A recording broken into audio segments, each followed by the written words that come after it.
Welcome to Community Conversations. Another Sunday here. I am the Queen of Queens, Miss Ebony J. And this is Community Conversations where we come to talk about things happening in our community and how nonprofit organizations are making a difference. And this month is special because it's Women History Month. And so we are celebrating women right here on our station. You're listening to 1230 The Buzz on 101.5, 101.1 The Wiz, and 100.3 Cincy's R&B station. I'm super excited to have in here with me a local Black female author who has written multiple books. She has just really used her life experiences to help other women overcome their traumatic experiences. Miss Dr. Linnett Eady, how are you doing, beautiful? I'm fine. I'm good. Thanks so much for having me on. I'm glad to have you here. I mean, literally, it's Women's History Month, and so I wanted to take this opportunity to shine light on all kind of women from different backgrounds who have experienced different stuff and talk about the history that we've been making.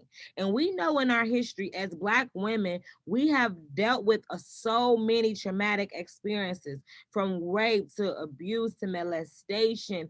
And when I go and speak to young girls, they feel like if they've experienced this, they want to die. They feel like they can't live anymore because this is like, you know, it's not something that they think is normal, which is sad, but it's kind of our normal at this point. And so I wanted to bring you on today to talk about some of the things that you have encountered. Tell us about yourself. Okay, my name is Linnett Eady, and I grew up with this big idea of I'm going to change the world and make a difference. And so I went into the Air Force and thought that I could travel the world and see things and make a difference in everybody's life. Little did I know the culture that we're living in today. And so I went into shock. It was a lot of shock in my life, but I was still growing. At 4 years old, I used to talk to my mother, and she was like, "Well, what do you want to be?" I said, "I don't know." I said, "What's the best thing to be?" She said, "A doctor. Find a cure for cold and the flu and things like that." I said, "Okay, I'm gonna be a doctor when I grow up." And so I just kept that in my heart. Was my dream. I'm going to be a doctor. She said, well, I'm an educated one. Even if you decide to be a prostitute, be an educated one so you can count your money. I'm like, my mama talking to me like that. But she kept it real. And I said, okay. So I am an education buff. I believe in education, free education, paid for education and all that. So I grew up thinking, from the age of 4 that I'm going to be this doctor, famous doctor. At the age of 11, in my neighborhood in Cincinnati, Ohio, I was raped at 11 years old. And everybody, some of society says, "Oh, it's your fault you get raped." I don't know what I did at 11 years old, but walked down the street and became a victim. And then I always said, well, if the lights, you have to be home before the lights go out. Well, I didn't know my friend was trying to get a plot and a plan for me. 11-year-old virgin. That's what they sold in Walnut Hills in Cincinnati. 11-year-old, because I always wondered, how did they know when I was coming, and how did all these boys line up to get them a 11-year-old virgin. So that's when my dreams started shattering. I had all this enthusiasm, but then I said, well, I'm nobody, I'm nothing, it's my fault. And I was just devastated. At 11, a few months later, they did it again. And it was really devastating to me. And it was just, can you imagine an 11-year-old child and all the boys in the neighborhood that you thought was going to protect you coming through the woods to get you. So I didn't know what out of body experiences was. I did that. I had to get outside of my body. I tried to fight. How could I was so skinny. This is as big as I've ever been in my life. I was under 80 pounds. And so some of the feedback was, well, you should have fought. You should have fought all of them, beat them up. the unrealistic things that have been said to me. That's why I'm going to write. I wrote 2 books. This COVID helped me write them because I don't like sitting around doing nothing. I'm not going to waste my life. I'm 67 years old. I don't have years to sit around and wait for COVID. So I start journaling, because journaling helps you when you're going through something. So I start writing, and I spiritual write. The spirit comes through me, it flies through me, and I start writing. I started writing in my journal, and I heard the spirit say, make it a book. I'm like, don't nobody want to hear about that, because don't nobody care. That's the way women feel. Yeah. And men, when you get raped, nobody cares. Nobody wants to hear. And that's what I was told so many times. Nobody want to hear about that. I was told by a good friend that happened 55 years ago. Why don't you let it go? Why are you talking about it now? Now you're gonna mess up some people's lives, because one of the guys turned into a minister. You're gonna mess his life up, bringing this up now. And then another friend, I said, well, your brother was number 4 in line. She got very upset with me also. She's like, you can't tell, that's gonna mess up my family. But what about me? What about that 11-year-old baby? And now I'm getting angry because I looked at my granddaughter, she's 14. So, and then I looked at my little granddaughter that's 10. So that means they got her. And I'm talking about a whole community of men. And I was wondering why they put in the police report prostitute. I'm like, what is that? I didn't even know what it was. Even though my mother said it a long time ago, I didn't really know. So since I was always calling myself being smart, I'm gonna go to the dictionary, prostitute. Then I read out, I start crying. I said, I didn't sell my body. I ain't having a body to sell. And so I endured, kind of. You have to read the book, Portrait of a Rape, in order to hear my whole story. But the book was inspired to show women and men, because men get raped too, that you can still have a dream. You can still make a dream come true. And one of the reasons I didn't bring it out before, because I felt like, oh, I didn't do that much. I just got my associate's degree. Oh, I just got my bachelor's degree. Oh, I just got my master's degree. Then I got my PhD, and I was like, well, that's something, right? To talk to myself, that's something. But that was my dream. I always wanted to be a doctor, but the medical field, they got some issues. So I did not want to be a medical doctor, because you take some of that medicine, you be in the worse shape than, So I believed in the earth, what comes from the earth. Mother Earth is not going to hurt you as much as that laboratory medicines. So in 2017, I received my PhD in natural health. And I also received ordained minister. I'm an ordained minister of health. I'm not gonna try to tell you how to get to heaven. I don't know. I ain't been there. I haven't been there yet. But so that was an accomplishment.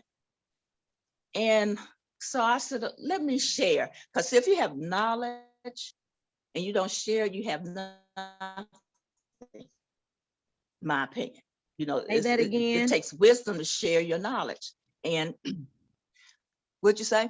I said, say that again. If you don't have knowledge, you have. If you have knowledge without sharing it, you have nothing. And it takes wisdom to show and share your knowledge. Because I have run across people with some education, and they, don't tell nobody. Why not? Our community needs help. Our community is in trouble. And, I ordained myself. No, I didn't ordain myself. People tell me I'm a warrior, because once that spirit starts moving through me, I'm going to say what I need to say. Yes. And if you like it, good. If you don't, you're going to hear it later on. When you lay down, you're going to hear about what you need to hear. I don't like reading to people. I did a cable access show for 15 years and I never read, very seldom, but I want to read the definition of rape, because some people, I think some of these men don't even know what it is. So let me read the definition of rape, the unlawful act of sexual activities that include intercourse or penetration into the vagina, the anal, or the mouth of another person with or without force by a sexual organ, body part, or foreign object without consent of the victim. Yes. That Without consent. If I say no, it's no, you're not consenting. correct. So that's in the beginning of my third book, because I'm gonna write a portrait of rape too. Everybody wants to do it long enough. I don't want to. I'm not gonna, do long books, short to the point, and right to your spirit. But this is my definition. This is what I really need to read. This will be the last thing I read. But this is my definition of rape. It's the tearing of the soul into pieces, shredding the spirit, and loss of the failure to thrive. Regardless of the length of time of the act, the buried pain can erupt at the least expected time. Emotional turmoil that is part of the victim lives forever. Management of emotions is the ultimate goal. Potential destruction of one's life. Some victims resort to drugs and alcohol to stunt their growth and stop their development. All dreams are canceled and experience out of control. And there's some more to it, but I want you to buy the book to hear it, to get it. But just to let you know that some people say, oh, Linnett, you okay? You fine, you healed. No, in the midnight hour, you don't know what may happen to me. Period. You don't know how I feel sometimes. And even just writing this book, I start saying to myself, what the heck happened to me? And you know what the Spirit told me to do? Call the guy. Call the one who said, come here, Linnett, I want you to help me. I called him. He's now a minister. And he said, boys will be boys. And another thing, he said that if somebody else from another community would have came in our community in Warner Hills, we would have tore them up. So you know what you did was wrong. So he said so many other things. I can't even think of the horrible things he said to me. And the bottom line is, he did admit. He said, Linnett, you know what? We raped you. And, the one that really got me is he said, every time I saw you after that, I wondered if you remembered what we did to you. So yeah. Oh, Miss Linnett, Lord Jesus, let me just say right now, you are speaking to me as a person. I was touched first when I was 5, and then again all the way up until I was 11. So I know exactly those feelings that you feel, and the fact that you said that you wanted to call him. Did you feel?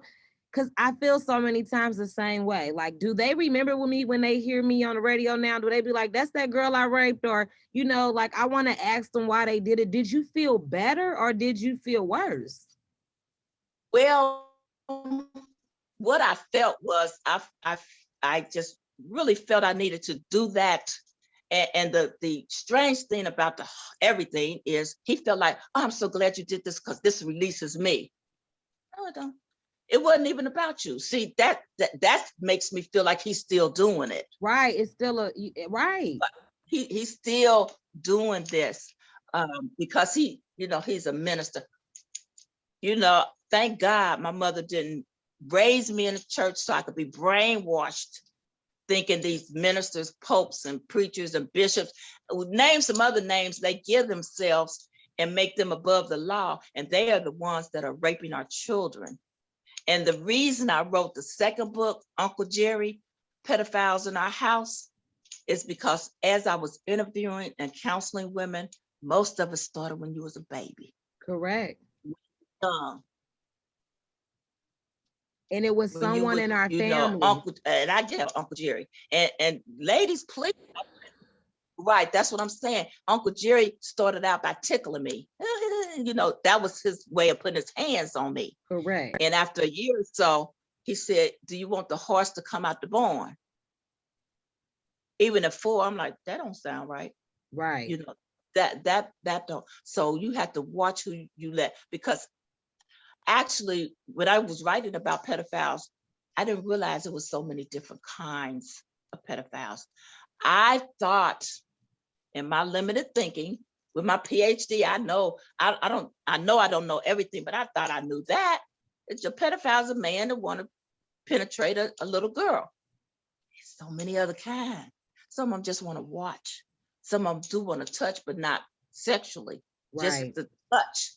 So you have to be very careful. You leave your children with these coaches and these, like I said, the ministers and you would never think minister such and such would be touching your child. You didn't think the Pope would be, the priest would be touching your little boys either, did you? So we have to be very careful and prayed up. And you got to pray over your children, just like you pray over your food. You got to pray over your children, because pedophiles are out there.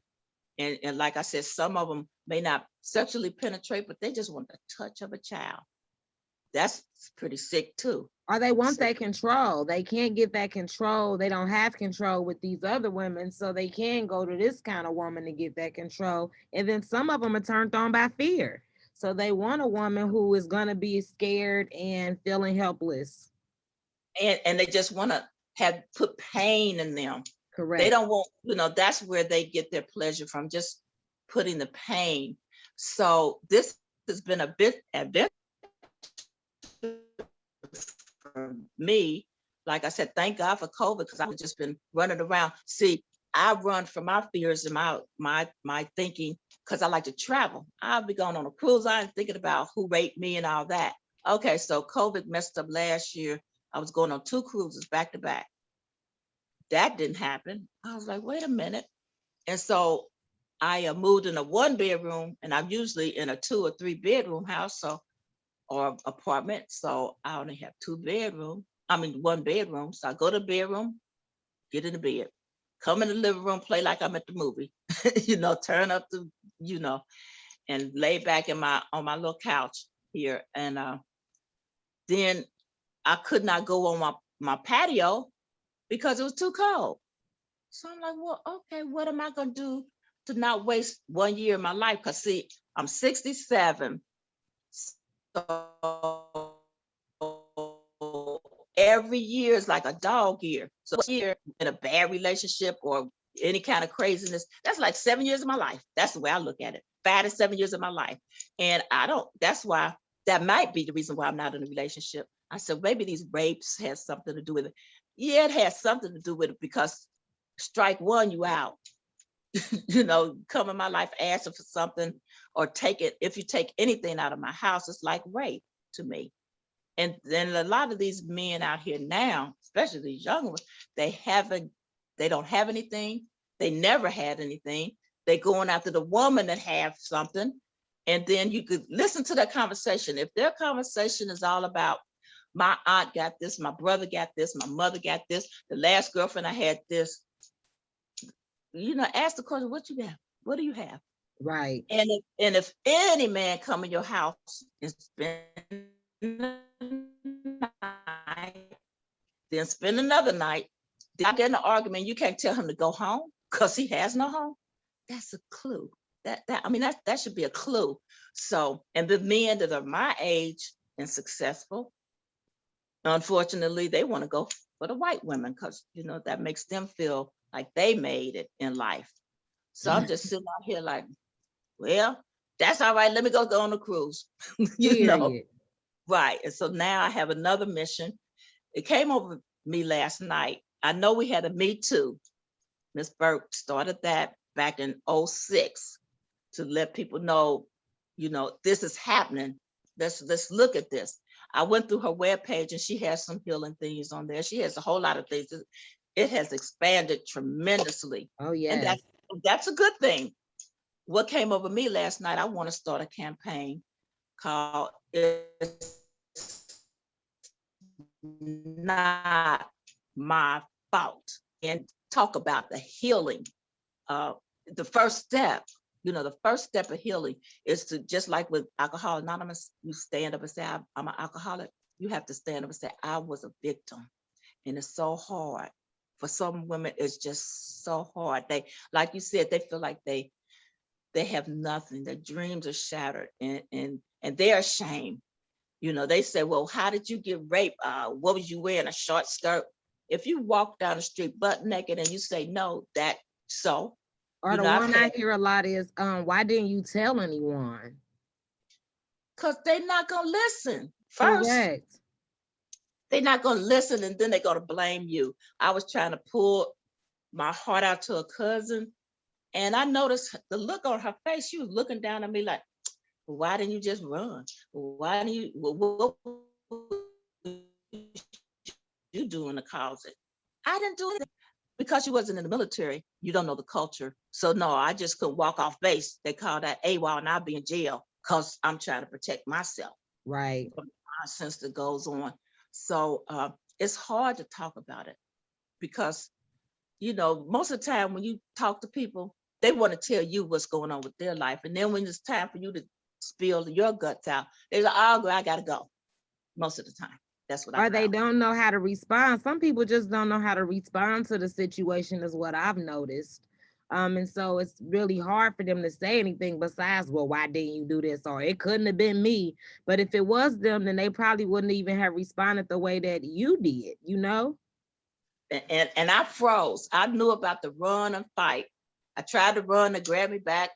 I tried to fight, and I looked up like there's no need of me trying to fight because I'm gonna It's men. You lose overpowered. that one. So I froze. Right. I just froze, and I stood there as those guys one by one. And the only thing I knew to do was count. That's number. So when I got up to 20 guys, after they had their turn with me, I just stopped counting. I looked at the line, and the line went so far back, I could not see the end of the line. Oh my goodness. And my so-called friend asked me about a week before that, was I a virgin? So all the pieces are beginning to come together now. Them and it was, you know, I said, well, you took my virginity. When I called the guy, he said, no, I wasn't the first one. It don't matter if you was the first, second, or third one. You the one I heard say, I got that cherry. And I'm like, what cherry? You know, I'm thinking of Sunday with, you know, I was like, Oh my you goodness. don't eat a cherry? I'm 11, right? I know it sounds ridiculous now, but I'm 11. And I heard him say, I got that cherry. So it don't matter if you was first, second, or third, you got the cherry. You took my virginity. So he kept on trying to make me think about something else. He said, well, was it the time on this street? Or, you know, he knew it was more than one time that they got me. The second time he was too late. They had already did what they was gonna do. And the police, oh my God. Yeah, we went to juvenile court and all that. They got 3 days. That's what They I got said. The 3 police, days in juvenile. I learned my lesson. I'm not calling them if it's the next time. They just not the ones to handle these kind of situations. It's something that really needs to change when it comes down to situations in these cases, which is too why we do have people committing crimes, because you hurt their child or you did something. We have to take matters into our own hand, because people don't care about Black women. These things are happening to us, and the care of the matter of how serious it is, the damage that they truly do to us. Like you said, you're at 67 and you're still dealing with things that happen at the age of 11. And I'm 30, and I know, like you just said, we have our good days and our bad days, and it can be really hard at night. It can be really hard when you're trying to get ready for a date, just to leave the house, anything, right? Because you got to get yourself together, because again, you were stolen. They robbed, so they took so much from you. People don't realize what you lose in that. And bringing up that point, like I said, I've been talking to a lot of women, and this one woman said, well, her friend, her guy friend said, well, we didn't take nothing from them. We, you know, we didn't steal anything. We didn't take their arm. We didn't take their purse. They didn't, you know, when we got finished, we, you know, you still had your vagina. That's some sick thinking. Yes, right there. it Because that's really what they, you is. know, that's some of them, you know, really feel. Yeah, I am they think so it's so, glad. you know. that you're still here. I'm so glad that you're still standing. I'm so glad that now you're taking your time as being retired to really now share your story and to help others. Tell us again the name of your two books and where we can go to learn more. Okay, the first book is called Portrait of a Rape. Here's a copy of it. Can you see it? Portrait? Portrait of a Rape. Yes. And the tape is over the eyes and the mouth because you don't want to think about it, see it, then you definitely don't want to talk about it. Portrait of a Rape by the Advocate. I could not put my name on that one because the publisher said that I may get sued. That man that's a lawyer, the guys that raped me may sue me for telling on them. So I had to change names to protect the guilty. That's the first book. And then the second book is called Uncle Jerry, Pedophiles Invited in Your House. And that's by Linnett. My pen name is going to be Linnett, Lin, and then a capital Nette. You can actually order the book. I have a website, and it's Linnett, because people spell my name with a Y. My name is spelled with the I. LINNETTEEADY.com. I try to make it simple, Linnett, but people still can't find it. I'm like, okay, that's all right. If I keep on getting the opportunity to let people know how they could get the book, then it'll get where it's supposed to get, and in the hands of the people that really need it. So Amazon.com, make sure you all Google it, go check it out. Like she said, you can even go to her website as well. So that way you can purchase from the site. Miss Linnett, I appreciate you. Thank you for coming on and sharing your story. I wish we had more time. We're going to have to do a follow-up. This is so great. This information is so valuable to our community. And so, yes, everyone, please go and order your book and have these conversations with your kids, because as you can see, you can never have the conversation too early. Right. And 10.99, it's not like it's a whole lot of money. It's just I need a little support, and I need to get the books in the hands of the people that really, the women and men that really, really need this story to show success. I was able to still dream and still make it. And maybe after my third book come out, maybe you could invite me back on so I can let you know how that's going. Yes, ma'am. This is 1230 The Buzz, your talk station on 101.5, 101.1 The Wiz, and 100.3 Cincy's R&B station. Stick around. I have another queen coming to share her story right here.